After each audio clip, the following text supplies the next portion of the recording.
Hello everyone and welcome to my channel. Please don't forget to subscribe, like, comment, and hit the bell button. Hello po! For today's vlog ay itutour ko po kayo sa City of York. I hope you enjoy it!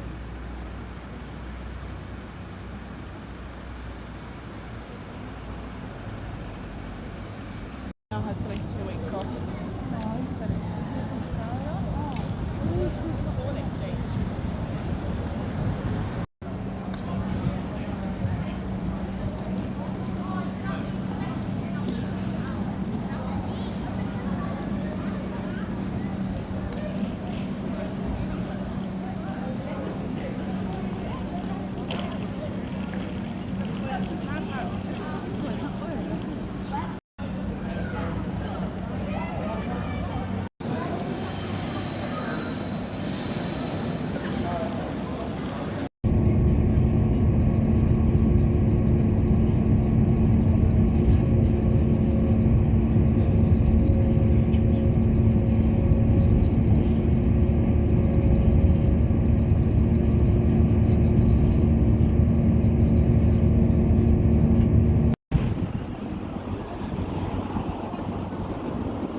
Good to see you.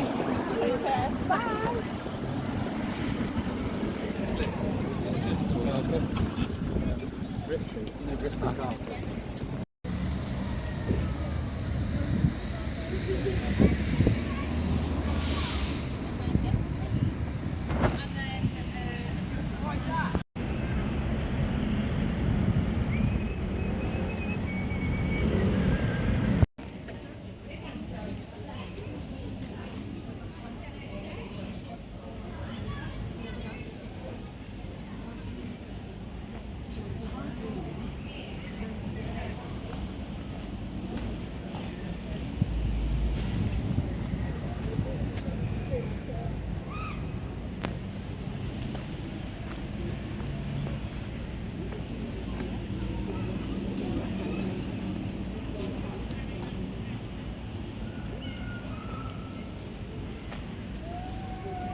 We're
showering and that and look at her.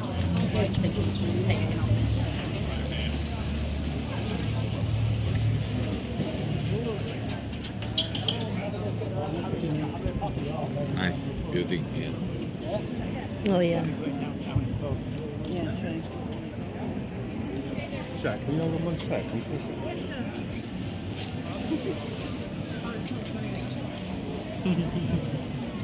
Yeah.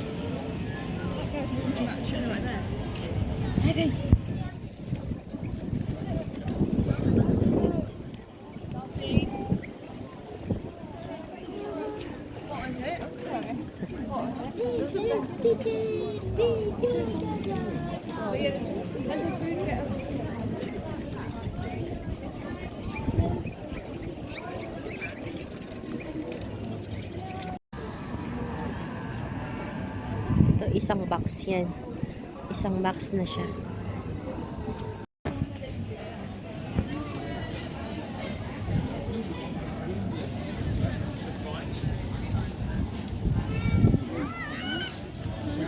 We just snake back really.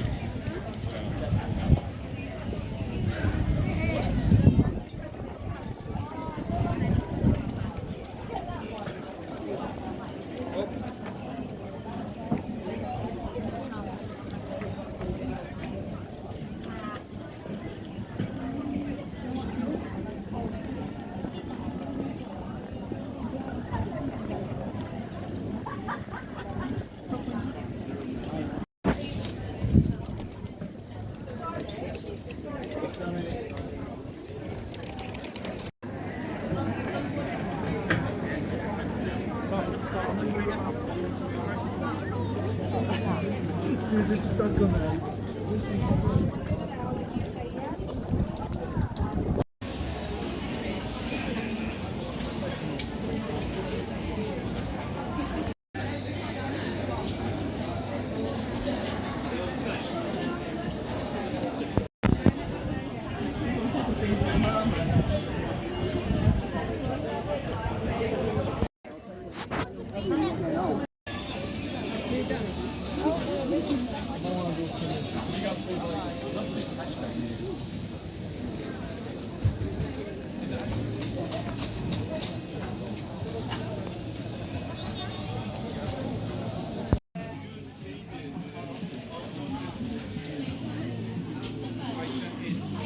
Journal product or stationery product, different product can I can eat. Yeah, I already videoed him just now. I can show you.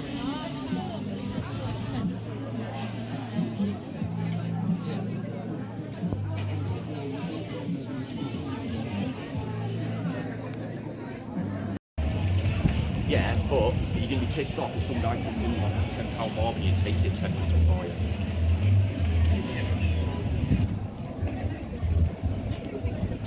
Right. I wouldn't get a Carrera. I don't like Carreras personally. No, I don't think so.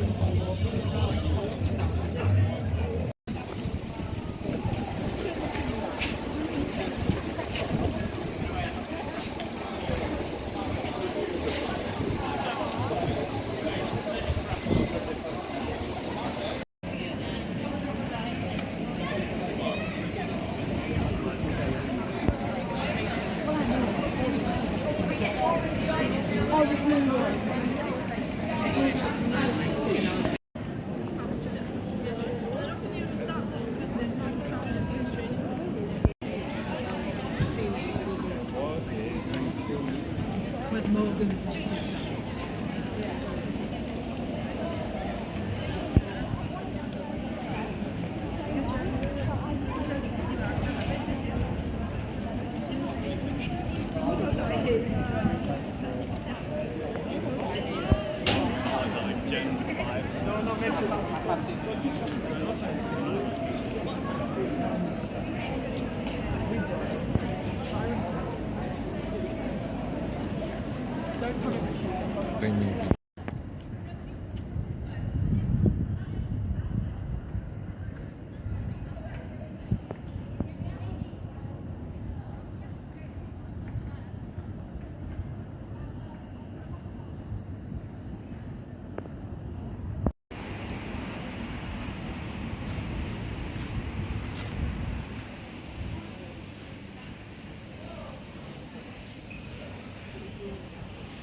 Might be that it needs to put the number in.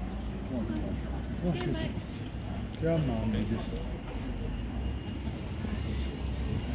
Got a little discussion on.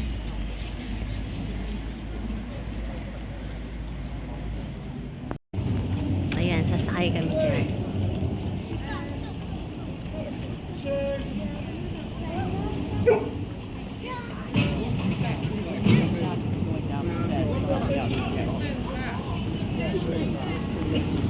Oh yeah. Is that you can go downstairs to me?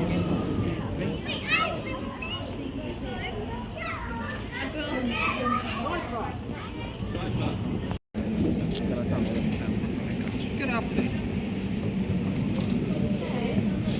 Welcome aboard. Oh, we can sit at the back there. Bottom. Pasok na. Bottom back.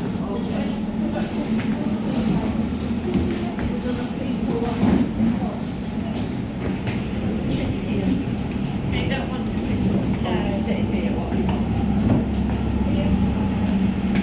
Yes, the toilet.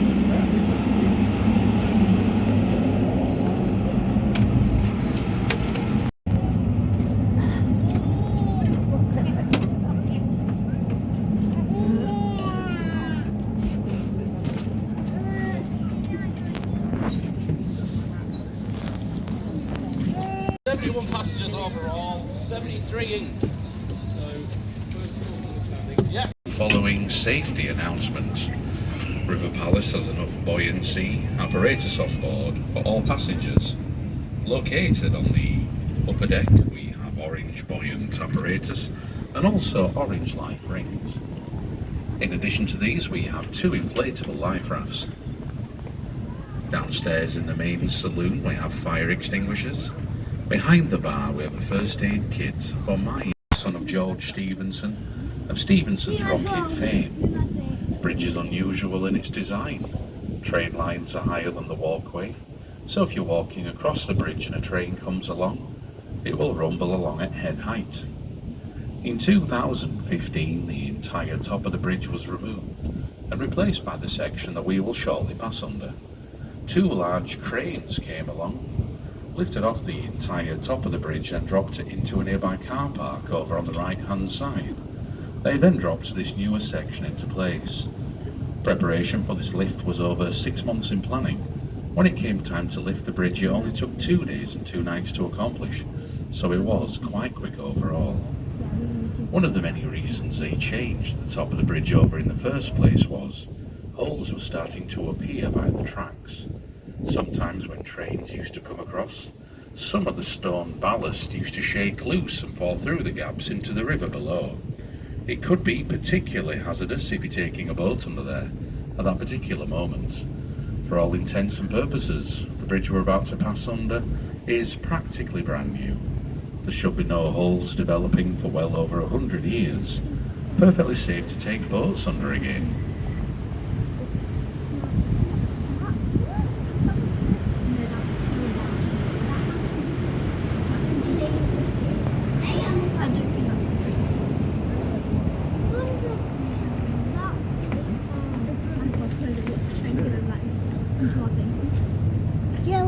abandoned.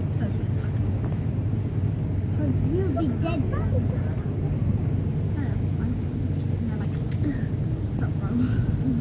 Hey, I like this kid.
We are on the River Ouse. The River Ouse, spelt O-U-S-E, comes from an old Saxon word meaning clear and flowing water. I'm sure you will agree that the Ouse is flowing. It just doesn't look particularly clear. The reason for this is it travels through a lot of peatland on its way down here, bringing with it all kinds of sediment as it goes. Despite the way that it looks, it's clean enough to support quite a lot of aquatic life, and you will find the following fish species here in the Ouse. We have tench, perch and chub, pike and eels, and believe it or not, on the upper reaches there is also salmon and trout. Oh. The question we get asked quite often is, how deep is the river? Obviously it can vary in places. I was speaking to some fishermen fairly recently who said on the other side of Neyburn Lock, which is about 5 miles behind us, they let out 7 metres of fishing line in the middle of the river and touched the bottom with that. However, on this particular stretch, I would estimate the depth in the centre channel to be somewhere in the region of 4 metres. It does run quite shallow to either riverbank as well, less than a metre in most places, so not that deep at all. You can't really drown in it unless you like jump like. If it's okay. It probably like be up to here on me. Like that. And probably it could have been up to here. Probably just been like somewhere like. No, on you. For a metre for you, and then for 7 metres, I think would be like. Across the fields to the right hand side in the far distance we have a very grand red and white brick building. This is St. Peter's School. It's one of the oldest established schools in the country, if not the world. It was originally founded in the year 627 by the Archbishop Paulinus. Over the years it's had quite some famous pupils attend, one of which was John Barry, who is best known as a composer of popular movie themes, most notably the James Bond theme for the James Bond movies. Mr. Barry wrote the soundtrack to 11 Bond films as well as some others, such as Dances with Wolves and Out of Africa. Another pupil at that same school, although quite some time ago now, was Guy Fawkes, leader of the infamous gunpowder plots of 1605, and some people say the only honest man to ever enter the House of Parliament. Like a lot of places in the UK, the school does have a bonfire and firework display on the 5th of November. The only real difference is they do not burn an effigy of Guy Fawkes. This is because they believe it would be in bad taste to burn an effigy of a former pupil. The school also claims to have Guy Fawkes' original school desk there also, complete with his name scratched into it. Over to our right hand side we have some stone steps that lead up from the river towards a large green boathouse. This is the boathouse of St. Peter's Rowing Club, part of St. Peter's School. Rowing is quite a popular pastime here on the Ouse. Professional competitors from all over the UK come to race on this river. If we were to continue in this direction for a further 28 miles, we would eventually find ourselves in Ripon. There the River Ouse is joined by the rivers Nid and the River Swale. The river then changes its name to the River Ure. To get to Ripon, we need a much smaller boat than this one, due to the narrowing of the river in places. Also, there are some locks to navigate. It's estimated it would take 9 hours. Last means I want to go left or port. 3 means I want to go reverse or astern. Since we are turning on the bend of the river, I'm required to sound the horn twice before turning. It can be a little bit on the loud side. I'm just going to sound the horn now.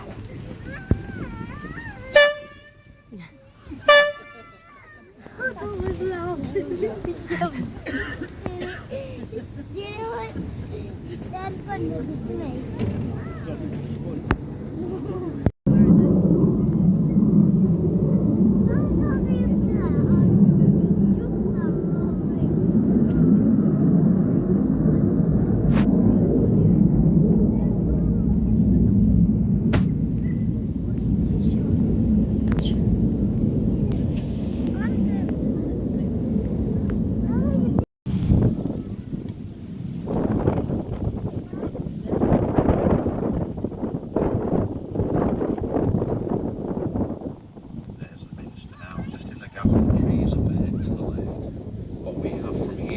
West wing with the 2 bell towers in the foreground.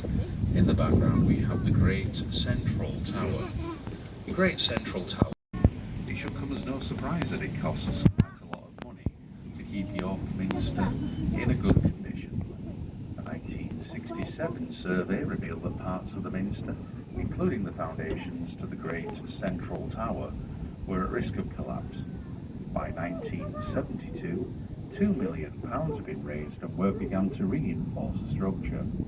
All well and good till you get to the 9th of July 1984, where a fire, believed to have been caused by a lightning strike of all things, set fire to the roof of the south transept.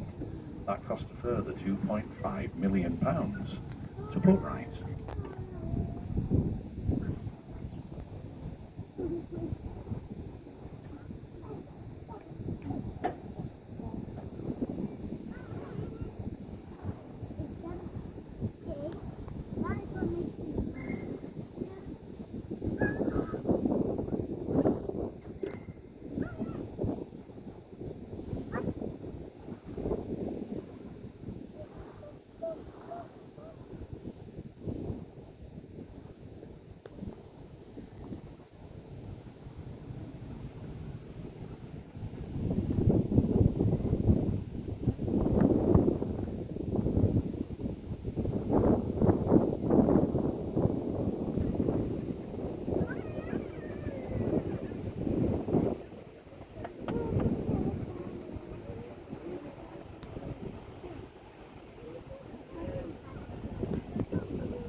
Originally was a Celtic settlement, but after the Roman invasion this area was named Iberacum around 400 AD. The river on the left hand side is known as King's Stave. Over to our between 7,000 and 8,000 people. see. In this area of the river, around the location of the Scarborough Rail Bridge, Bronze Age fleets, tools and weapons were found by Holgate Bend, which runs between the railway and the river to our right-hand side. Over to our left we have some houses that have been built quite close to the river, and as we pass you may notice they have two garden walls. A normal garden wall at the bottom. The next wall up is a flood defence wall. Each house has its own section of flood wall and its very own floodgates.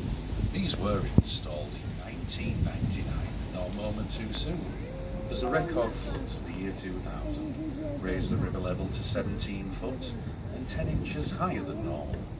Over there the high water stopped just 2 inches from the top of the upper flood wall, so it was quite a close call.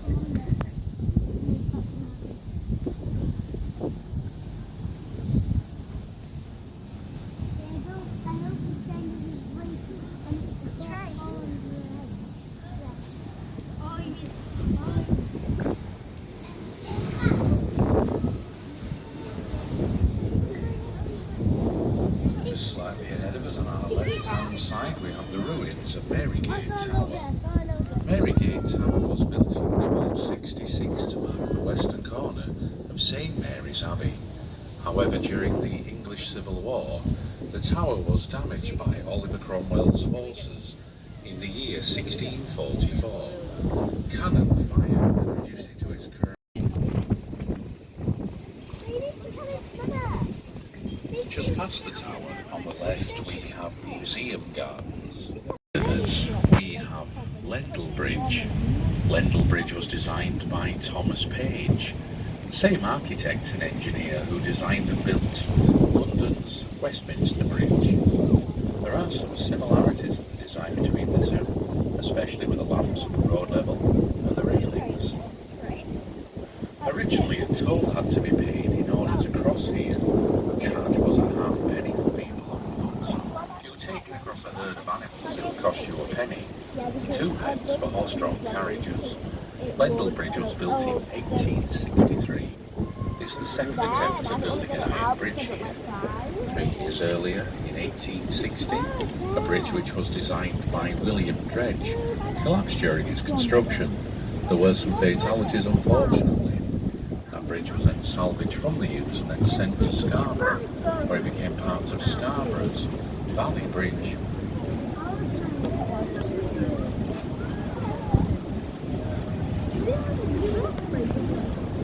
Up ahead to our left, next where those 3 large boats are tied up at the back, we have York's Guildhall. The Guildhall dates back to the 15th century.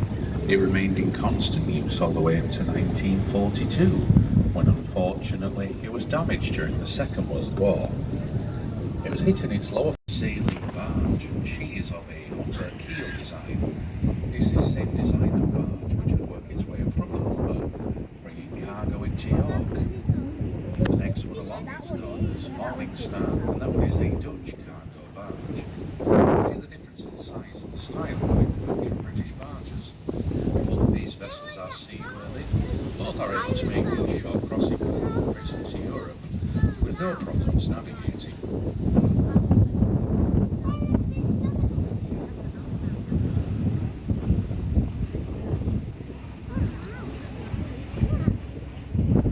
If we were to continue in this direction for a further 5 miles, we would find ourselves at Neyburn Lock. Beyond Neyburn Lock, the river becomes tidal and flows for a working population. So great was the demand for cocoa here in York. It's said that when the cocoa was delivered, there were so many barges in use. You can actually walk from one side of the river to the other without getting your feet wet, just by walking across the decks of all the cocoa barges that were tied up here.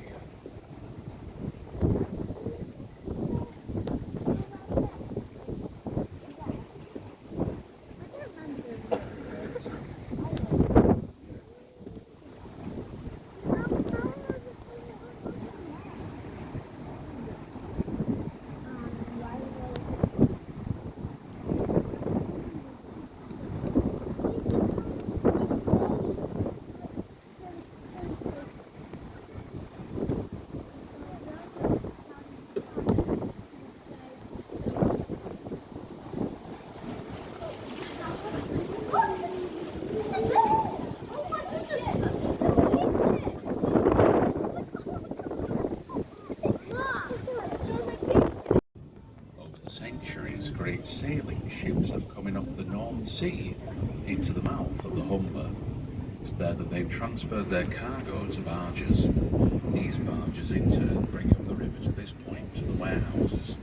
York used to be quite well connected to the rest of the world in terms of sea trade. In more recent years, the cargo in the barges consisted of cocoa, sugar, and dried fruits. These were intended for the confectionery companies of Roundtrees, Terry's and others who used to work here in the town. Clear of the exit gate. Until Alison's had a chance to put the ropes in place. To all passengers, please remain seated until this vessel's come to a complete stop. As soon as it is safe to leave at this landing, either the crew or myself will let you know. For those of you that wish to go to the Lendl Bridge landing, just stay on board. We'll be up there in 10 minutes time from now. No way was that 45 minutes.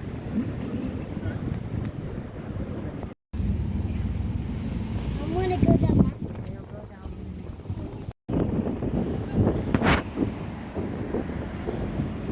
At dito na po nagtatapos ang trip namin dito sa York. Napakaganda po dito. And that's all for today. Thank you so much for watching. See you again next time. Bye-bye!